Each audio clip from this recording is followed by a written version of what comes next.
What's going on, guys? Welcome back to Weekly GCAT, the only source you'll ever need to catch up on all the gaming news from the last week. As always, we got quite a couple stories to go through, so let's go ahead and get right into this. First things first, the Steam Deck OLED was announced. Now, at first, this kind of caught me off guard because it feels like the Steam Deck literally just came out. I mean, it came out earlier last year, I suppose, but that's still a pretty quick turnaround for a revision, and it kind of seems like they're integrating the old Steam Deck price plans with the new one, so we'll go ahead and go over that real quick. Oh, and if anyone's curious, it is out by the time that you guys are seeing this. It went live yesterday from the time that this video goes out on November 16th. So the baseline model is $399. It comes with a 256GB NVMe SSD, a 1280 by 800 optically bonded LCD display, a 7-inch diagonal display size, which that will be relevant soon, the original Wi-Fi chip from the original Steam Deck, a 40 watt-hour battery, which is about 2 to 8 hours of gameplay, content dependent of course, a 45 watt power supply with 1.5mm cable, a carrying case, and a Steam profile bundle. Then at $549, we have a 512GB NVMe SSD, a 1280 by 800 HDR OLED display, so the next model up from the base model is when you start to see the OLED, then a 7.4-inch diagonal display size. Now, the device itself is the exact same size. The only reason that the screen is slightly larger, almost by about half an inch, is because the bezels on the side of the screen are a bit smaller now, so you have more, just like more viewing area there. A 6nm APU, which is 1nm smaller than the original 7nm APU, which can still be found in that $399 model. An upgraded Wi-Fi chip, which is now Wi-Fi 6E, a 50 watt-hour battery, which is about 3 to 12 hours of gameplay, again, content dependent, 45 watt power supply with 2.5mm cable, carrying case, Steam profile bundle. Oh, I'm sorry, I've been saying millimeter cable. I mean meter cable, so that's however many feet. But then again, the carrying case and the Steam profile bundle. Then the big one, $649. This gets you a 1TB NVMe SSD, 1280 by 800 HDR OLED display with premium anti-glare etched glass. The same size screen at 7.4 inches, 6nm APU, same Wi-Fi chip, same battery, same power supply, a carrying case with removable liner, Steam profile bundle, exclusive startup movie, exclusive virtual keyboard theme. So, if you haven't picked up a Steam Deck yet, now would be the time to do it, but if you do already have a Steam Deck, this one's just gonna be up to you. Me personally, I don't have a Steam Deck yet, and I don't really plan on getting one, but if I already had a Steam Deck, I'd probably just stick with what I got. Like when you put an LCD next to an OLED, you can see the difference when they're side by side, but the original LCD screen, I have seen it, and it's one of those things where it's good enough on its own, right? Like the OLED is nice, but it's similar to the original Switch, where the original display is good, the OLED's a nice upgrade if you don't have one yet, or if you want that nicer screen, if you use it a lot portably, but otherwise, you're fine with what you got. Next up, we got a couple of releases and such to go over. The first one being Persona 5 Tactica. It released, but it's out by the time that you guys are seeing this video, and the reviews went live. Right now, it's sitting at a 78 on Metacritic. So, this is another game in, like, the Persona 5, I don't even know what you want to call it, like, the Persona 5 universe. I mean, obviously, it's part of the larger Shin Megami Tensei universe, but, like, Persona 5 is becoming, like, its own mini-universe within that universe, it seems. But this is, like, a tactical strategy RPG. I definitely plan on diving into this one, and it is going to Game Pass day one. Next up, Super Mario RPG Remake. That comes out the same day that this video goes up, and right now it is sitting at an 83 on Metacritic. From everything I've been seeing, it seems like a very faithful remake to the original. I have a lot of love and nostalgia for the original Mario RPG, so I'm definitely, no questions asked, day one, I'm picking up a physical copy of this one. Next up, just another thing I wanted to highlight here is that Avatar Frontiers of Pandora. Yeah, we've been talking about that game for a while now. That one has finally gone gold, so we will be seeing it soon. This coming from Ubisoft on X. Quote, "We're extremely proud to share that hashtag Avatar Frontiers has gone gold. We can't wait for you all to explore the incredible world of Pandora on December 7th. So that's just a couple of weeks out now. A huge congratulations to lead studio Ubimassive and our co-dev studios around the world." End quote. So it's been a while since we've gotten an Avatar game, and don't get this mixed up with like Avatar The Last Airbender. This is Avatar, the James Cameron one with the blue people. Yeah, it's been a while since we gotten a game from, this universe, this IP. The last time that we did, it was what, like a movie tie-in game, I think, like years ago during the 7th generation consoles. So yeah, super excited for this game, and this is another one I'll definitely be picking it up day one, because I've had my eyes on this one for a while now, ever since it was released, and it's looking very good. Next up, a physical edition of Baldur's Gate 3 will be coming soon. We just don't know exactly when, but we kind of know when, but it'll make sense soon. This coming from Larian Studios on X. Quote, "Voting is now live for the Game Awards. Vote now. We're extremely proud that Baldur's Gate 3 has been nominated in the following categories: Game of the Year, Best Game Direction, Best Narrative, Best Score and Music, Best Performance, at Neil Nubin as Asterion, Best Community Support, Best RPG, Best Multiplayer. Xbox fans and fans of physical media, watch this space for a formal announcement. It's going to be a busy week with the eyeballs emoji, end quote. And then a couple of days later, they posted up another thing, also, Larian Studios on X, saying, quote, Xbox players, we hear you're looking for more news on Baldur's Gate 3. This game is on track for a December release. We'll see you at the Game Awards for the world premiere of the exact release date. So, this doesn't exactly necessarily refer to the physical edition of the game. This just talks about the game itself. So this could be like a Metroid Prime situation, if you guys remember that with Metroid Prime Remastered, where we saw the digital edition and then later on we saw the physical. And I believe, GTA Trilogy, the definitive edition a couple of years ago, did a very similar thing. So it could be a situation like that. I'm not sure. Who knows? Maybe we get to the Game Awards and they shadow drop it on Xbox, goes into Game Pass or something great. I don't think it's going to go to Game Pass, but I mean, you never know. Phil Spencer at Xbox, they've been shelling out that money trying to get as many deals as possible. But, regardless, it could just, shadow drop onto there, or maybe we get a, all at once, digital and physical releases at the same time. But we'll find out soon. Next up, we got a new trailer for Suicide Squad Kill the Justice League, and it was less of a trailer and more of like a, developer diary. They're going to be doing a couple of these. This one was called Insider 1, and they're going to be doing these every couple of weeks up until the release of the game, February 2nd, 2024. It's, again, this is like 19 minutes long, and this basically just kind of breaks down the fundamentals of the game between the gameplay and the story and such, and this is still going to be a live service game. So I was assuming this might be a situation similar to Gotham Knights, where it was originally going to be a live service game, and then they peel that stuff out and release a game that feels like it's supposed to be live service, but it isn't, kind of like Gotham Knights, how there was like that bit of a disconnected feeling there. I thought maybe they do the same thing here, but no, they're sticking with it. They're sticking with the whole live service thing. So yeah, I don't know. I mean, the game itself, it looked good, right? I feel like this is going to be a Marvel Avengers situation where the story is really good, right? Because remember the story in Marvel Avengers, like, oh my gosh, even with the RPG or looter mechanics, whatever, live service stuff in there, like, the story was so good. And it's a story that I've gone back and played a couple of times now just because it's so good, It's just a very concise, fun, like, 12-hour story. So, like, if we can at least get that out of Suicide Squad, this will be a win in my book. If we can at least get a good story out of it, regardless of the live service stuff, I'll take it. Because, I hate to bring this up just because, it's a sad topic, but this is the last time, at least as far as I know, that we're going to see Kevin Conroy as Batman. Obviously, he passed a little while ago, unfortunately. God bless his soul. But, I'm trying to at least, hold out for this game, really trying to give it the benefit of the doubt. If we can at least get a good story out of it, that's one thing. But in the future, I really don't want to see Rocksteady go down this live service path. I would really love to see them go back to the roots, with the whole Batman Arkham Asylum, City, Night type thing. Like, I'm not saying they need to make Batman games specifically, but just good single-player experiences. Not everything needs to be a live service. And I highly doubt that that's actually Rocksteady's wanting or doing. Especially with what we've been hearing in the news lately from WB, where they're really honing in on all this live service stuff, I'm sure that this is coming from higher up. I mean, most times, more than not, this comes from the big publishers up above. So, again, it's unfortunate, but I'm going to give this game the benefit of the doubt and hope that we can at least get a good single-player story out of it. Because otherwise, like you're seeing on your screen, I mean, gameplay, graphics, all that, I mean, it looks good. Next up, just something to make you all feel extra old today. The PS4 is officially 10 years old. Man. Oh, where has the time gone? I remember 10 years ago, just, oh man, how has it been 10 years? It doesn't even feel real, but the original PS4 released November 15th, 2013, so, man, yeah. Time flies. Time flies. Next up, in this year of gaming, this is the one story that kind of just keeps coming up again and again, and this is another company facing layoffs. Well, this time they decided to word it a bit more PR friendly, I guess, or to make it not seem as bad. Digital Bros is looking to, quote, reduce workforce.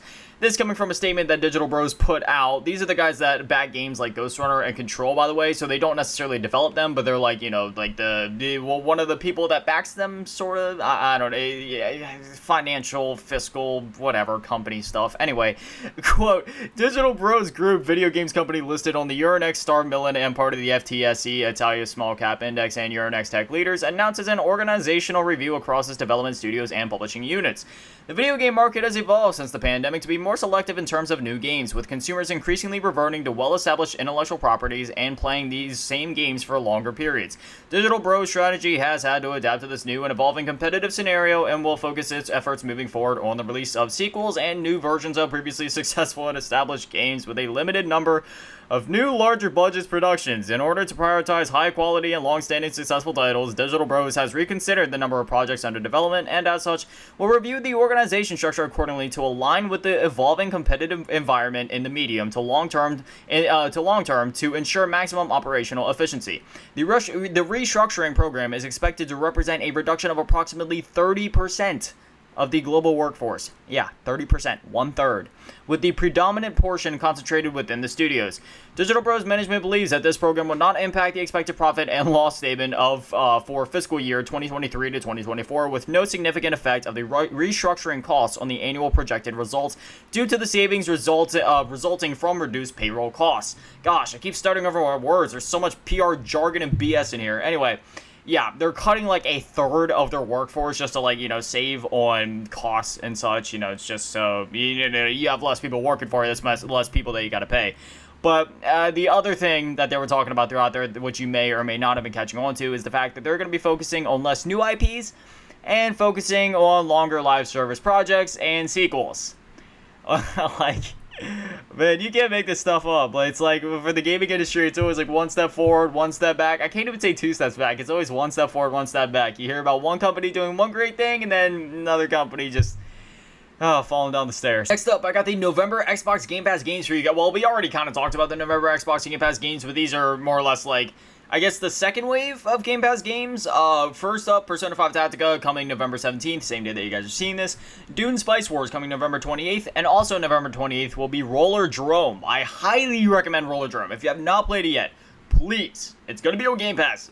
Give it a shot. It's such an amazing game. Next up, we got the November PS Plus Extra and Premium games. So first up, Extra, we got Teardown, Dragon's Dogma Dark Arisen, Mobile Suit Gundam Extreme vs. Maxi Boost On, Dead Island Riptide Definitive Edition, Superliminal, Yuden Chronicle Rising, Nobunaga's Ambition, Taishi. There we go. Hey, look at me. I did it. Didn't mess up the pronunciations for once. Alternate Jake Hunter, Daedalus, The Awakening of Golden Jazz, and River City Melee Mock. That's actually a really good game. The River City games are always just a lot of fun.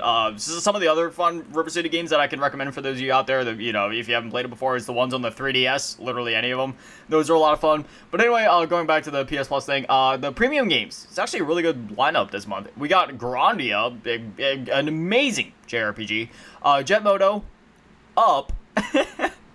Yes, Up. Klonoa Fantasy Reverie series, and Parappa the Rapper 2. I was so hyped when I saw Parappa the Rapper in there. That series is so nostalgic for me. The first and the second games, especially like the first. I played the first game so much back in the day, but also the second one. I have a lot of memories with that one too. Man, if you haven't played Parappa the Rapper before, please, this is another one that I gotta recommend this month, man. If you got PS Plus Premium, please, Parappa the Rapper 2. Don't sleep on it. I know you might be hearing it, or you might see trailers for it. You're like, alright, what is this G's Corner guy talking about? But like, no, trust me, dude. The ones that have played it, y'all know what I'm on about. It is so good. Next up, we got the Golden Joystick Awards for 2023. The winners are in, so we'll go ahead and just kind of read through this. Best Storytelling goes to Baldur's Gate 3. Still Playing Award, No Man's Sky. Best Visual Design, Baldur's Gate 3. Studio of the Year, Larian Studios, the guys that made Baldur's Gate 3. Best Game Expansion, Cyberpunk 2077, Phantom Liberty, much deserved, yes. Best Indie Game, Sea of Stars, yes! I'm so glad that one got that, yes, that makes me so happy seeing it in Best Indie Game. Sea of Stars is easily one of my favorite games that came out this year, such a good game. Best VR Game, Horizon Call of the Mountain. Best Multiplayer Game, Mortal Kombat 1. Best Audio, Final Fantasy 16. Best Game Trailer, Cyberpunk 2077, Phantom Liberty. Best Streaming Game, Valorant. Best Game Community, Baldur's Gate 3. Best Gaming Hardware, PSVR 2. Breakthrough Award, Cocoon / Geometric Interactive. Critics' Choice Award, Alan Wake 2. Best lead performer, Ben Starr in Final Fantasy 16, yes. Best supporting performer, Neil Newman, Asterion in Baldur's Gate 3. Nintendo Game of the Year, The Legend of Zelda Tears of the Kingdom. PC Game of the Year, Baldur's Gate 3. Xbox Game of the Year, Starfield. PlayStation Game of the Year, Resident Evil 4. Yes! Resident Evil 4 is my Game of the Year, by the way. Most Wanted Game, Final Fantasy 7 Rebirth. And the Ultimate Game of the Year, Baldur's Gate 3. So that is for the Golden Joystick Awards. That's not for like the big game awards, which we'll be talking about actually next. Next up, we got the Game Awards Game of the Year nominations. So you can go to the Game Awards site and vote on these now. These are Alan Wake 2, Baldur's Gate 3, Spider-Man 2, Resident Evil 4. Yeah, baby, let's go. Super Mario Bros. Wonder, and The Legend of Zelda Tears of the Kingdom. So that was about the lineup that I expected. I was surprised to see Resident Evil 4 here, only because it's a remake. I would have expected maybe something like Final Fantasy 16 or Starfield or, you know, something else like that, like a fresh IP or a fresh sequel or a fresh game. But the fact that a remake made it to the Game of the Year, not like that makes me happy because, look, Resident Evil 4, it's always been my favorite game of all time. Played it for the first time when I was 7 years old. Absolutely, I've loved it since then. Been playing it for the last 2 decades. And then obviously, you know, leading up to the remake, I was beyond excited for that because it's literally my favorite game of all time. Been playing it for almost 20 years now. And then it came out, and now I can truthfully say the remake is for me tied with the original as my favorite game of all time. I love Resident Evil 4, the story, the game, the characters, the world. I love it. I mean, obviously the world, it's tied to the bigger RE universe, but you know what I mean. Just like Resident Evil 4, I love that game so much. And just, oh man, the remake absolutely nailed it. So for me personally, that's my Game of the Year. But I want to hear from you guys. What is your Game of the Year? I'm very interested to see, because there was a lot, and I do mean a lot, of amazing games that came out in 2023. So really excited to see who wins, like what all that looks like towards that time, and because that's only a couple of weeks away from now. And also, like, what is 2024 gonna look like? Because again, 2023, it was great for gaming. I mean, there was a couple of spotty releases, to say the least, but you know, outside of those spotty releases, whether that be like bugs at launch, like Star Wars Jedi Survivor, the performance was terrible at launch, which has been patched now, by the way. Same thing with the Redfall. There was just a bit of a hit or miss launch, which that game has been patched as well. But outside of that, just in general, it's been a great year for gaming. And finally, Nintendo had a Indie World Showcase, so I just kind of wanted to go ahead and recap that for you guys. We'll just go through, read everything along with the release dates. Shantae Advance Risky Revolution coming in 2024. This was a game that was originally in development years ago. Obviously, it was a Game Boy Advance game. It got put on the shelf, but thankfully, it got finished, and it's finally getting released. Love to see it. The Shantae series is just so good, man. Core Keeper coming summer 2024. On Your Tail coming in 2024, and this is a time console exclusive. Howl, it came out the same day as the Direct, so you can go play that now. Again, called Howl. The Star Named EOS, spring 2024. Backpack Hero, again, released the same day. Blade Chimera is a time console exclusive coming to Nintendo Switch in spring 2024. A Highland Song coming December 5th, 2023. Moonstone Island coming spring 2024, and it is a timed console exclusive. Death Trick Double Blind 2024, but a free demo was released the same day, so if you want to go in the eShop and download that, you can. Outer Wilds Archaeology Edition. This includes all of the DLC, and the DLC in this game is just, it's absolutely amazing. The game itself is just an amazing game, so if you haven't played Outer Wilds yet, highly recommend it. It'll be coming to the Switch on December 7th, so whether you play it on Switch or a different console or on PC, just make sure you play this game, please. It's such a good game. Planet of Lana coming spring 2024. That's like a re-release. There's a good bit of re-releases in here. They did like a sizzle reel at the end. Enjoy the Diner, which released the same day. Heavenly Bodies, which is going to be coming February 2024. The Gecko Gods coming spring 2024. Passport Out 2, The Lost Artist, launched the same day. Urban Myth Dissolution Center 2024. Braid Anniversary Edition, April 30th, 2024. This one really surprised me. This was originally an Xbox Live Arcade game on Xbox 360 back in August of 2008. I actually have a lot of memories with this one. This game was a lot of fun, so really cool seeing this one come back. Again, April 30th, 2024. That's one that I'll definitely be picking up, but I can highly recommend it. Again, it was an Xbox Live Arcade game back in the day. It's a lot of fun. But yeah, overall, that, you know, it's an Indie World Showcase. This isn't like a big general Nintendo Direct or anything like that, but for what it was, I thought it was amazing. I love indie games, and I love supporting indie devs anytime that I can, just because, you know, it's pure passion in that scene. I absolutely love to see it. So yeah, I'm gonna, you know, obviously, realistically, I'm probably not gonna get to every single game in this list, but you know, there were still a lot of games that I saw in here that genuinely interested me, so I'm gonna get to them, you know, as soon as I get the chance. But anyway, that is all the stories that I have for you guys this week. So now I definitely love to hear from you guys. What are your thoughts on everything that we talked about? Whether it's Suicide Squad, you know, what are you thinking? Do you wish that they would have revamped it a bit more? Are you excited for the game now? Like, just what are your thoughts on that game in general? And what about the Game of the Year nominees for the Game Awards? Do you think there's a game in there that, you know, maybe shouldn't be in there? Is there a game that isn't in there that should be? Who do you hope wins? Just whatever you're thinking there. I'd definitely love to hear from you guys. But anyway, this is Weekly GCap. New episodes go live every single Friday at 9 a.m. Eastern, so if you want to catch them as soon as they go live, well then, now you know when to be here. But anyways, that's gonna do it for me, guys. Thank you guys for watching. Have an amazing day and an amazing weekend. Stay beautiful. I love you all. Peace.